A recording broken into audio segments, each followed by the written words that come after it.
So this has been a bit of a hot topic on Twitter the last couple days. We are in the middle of Gold Cup, and we are coming off of a rough performance against Jamaica. We've seen a couple upsets in Gold Cup already. But, let's all just focus on FIFA rankings and Confederation rankings.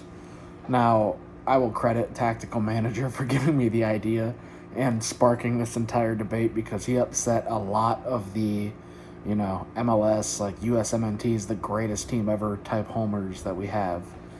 But I will have to say I have to agree. I do think CONCACAF's the second worst confederation in men's football. And I will be doing a women's ranking as well with the anticipation of the Women's World Cup soon approaching.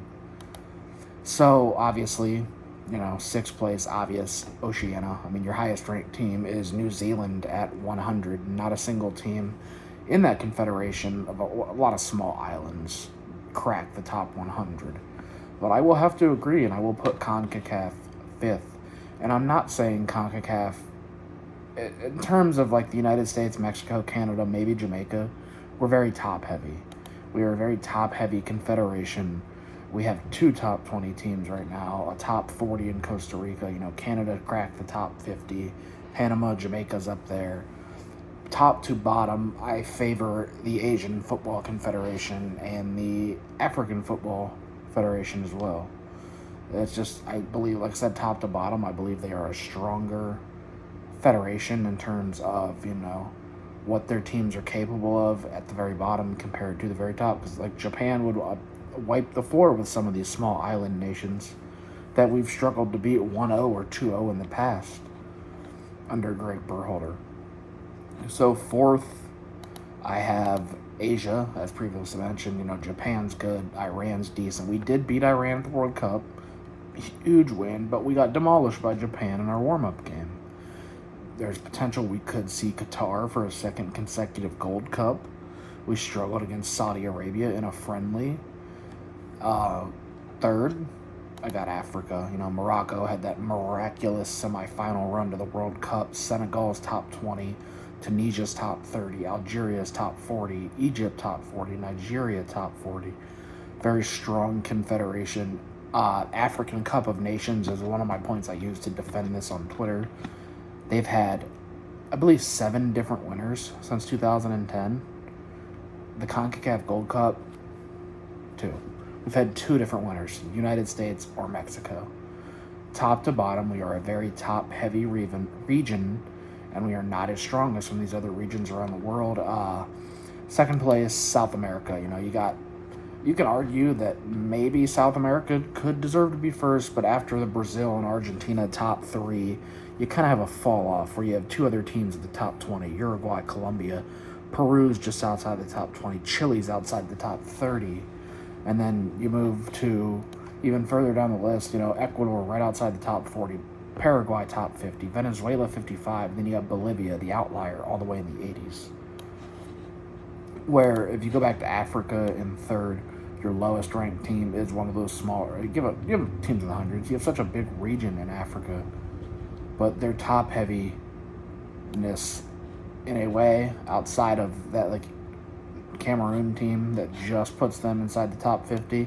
Oh, don't forget Ivory Coast either, and Burkina Faso. I probably just butchered that. I apologize. But, that's why I have them third behind South America. South America, not top heavy in the sense that CONCACAF is, but Argentina and Brazil do roll the region, and Uruguay's decent, and Bolivia is just kind of there to be there. And then you move to UEFA. Obviously, I have UEFA first. I mean, France, Belgium, England, Netherlands, Croatia, Italy, all teams that are always competing for a World Cup. Not so much recently Italy, which, as an Italian, that hurts. That hurts me a little bit to say. I'm an Italian-American, so definitely root for both teams. But, UEFA's the unanimous, in most people's opinions, number 1 confederation in the world. Moving on to the women, it gets a little bit more interesting because, yes, there's less national teams. Still have, Oceania dead last. Yes, they have a higher team in the fact that New Zealand is inside the top 30 and Papua New Guinea is inside the top 60, but they're just not competitive enough to move out of that bottom spot yet for either men's or women's international football. And, maybe with the upcoming World Cup, if some of these island, like Oceania nations can, have a solid performance and maybe, namely New Zealand, obviously, give themselves a better performance, you will see them move up. Excuse me, kind of been a long day. They're New Zealand obviously hosting the Women's World Cup, giving them a chance to put their region on display. These are the most updated rankings. They came out a couple Fridays ago, so 5th place I'm going to have to go with Africa. I mean, again, it's different. They're lower on the rankings. Still good football played in Africa. Less, lot less quality in the women's game for the African nations. Nigeria is your highest at 40. 4th place, this one's tough for me because you can say CONCACAF has that drop-off after the United States and Canada, but you can argue that CONMEBOL also has that drop-off outside of Brazil because everyone else is outside of the top 20 in your region, and that's why I have to put CONMEBOL in 4th place. I can't justify them being top 3 in the women's game because the only real power they have is the Brazilians. In 3rd, now this is where it gets very, very tough because Asia's got 4 teams in the top 20. CONCACAF, 2 teams in the top 10. So 3rd place is where it gets very, very interesting. And I have to put CONCACAF. I mean, yes, I understand the United States are the 2-time defending Women's World Cup champions. They were going for a 3-peat. But the drop-off after Canada, you have Mexico, Costa Rica, Jamaica, top 50, Panama, Haiti, top 60, Trinidad 75, Guatemala 83. And then after that, it just bottoms out because your lowest of the lows, you got Turks and Caicos at 186. So I got CONCACAF in 3rd, and 2nd, Asia. Obviously, clear-cut number 1, UEFA. Asia's got 1 top 10 team and a borderline top 10 team in Japan. They also have China and Korea in the top 20. Australia, hosting this year's World Cup, have a chance to make a run, along with New Zealand, a dual confederation-hosted World Cup, which is really awesome, even though technically, Australia used to be in the Oceanic Confederation.